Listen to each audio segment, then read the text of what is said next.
Hello everybody, welcome back. Today as well we have got you another video. In this video I'll show you how you can block someone on TikTok app. But before that, please do make sure to like our video, subscribe our channel, and yes, without any further delay we'll simply start our video. For that matter, what you will do is simply gonna go ahead, open up your TikTok app right there in your mobile phone. Then once you have opened it up, what you're gonna do is simply gonna go ahead, scroll down, and if you find a particular user that you don't want to see their content over here, you can simply go ahead, tap on the person's profile over here. Then afterwards, this person's profile is open up, you're gonna find all kind of their profiles information, contents, etc., including this notification button and this share icon. Tap on the share icon.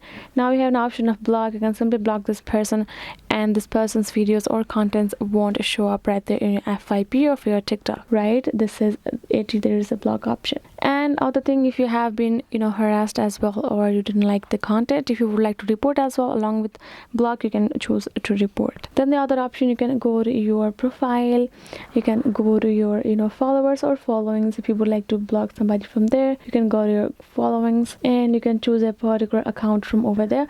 Again, simply tap on this arrow icon, tap on this block, and that person will be blocked from your TikTok like that easily. And other thing as well is, let's go to our inbox section and we will have this person, let's say, and here in the chat section we have opened it up. We can tap on this three dot icon given on top right corner, and this will also show us an option called block, which we can simply turn on, which we can simply tap on it and we can block this person over here. So this is the options, guys. I hope this video was helpful to y'all. Thank you so much for watching, and yes, I'll be seeing you guys on our next video.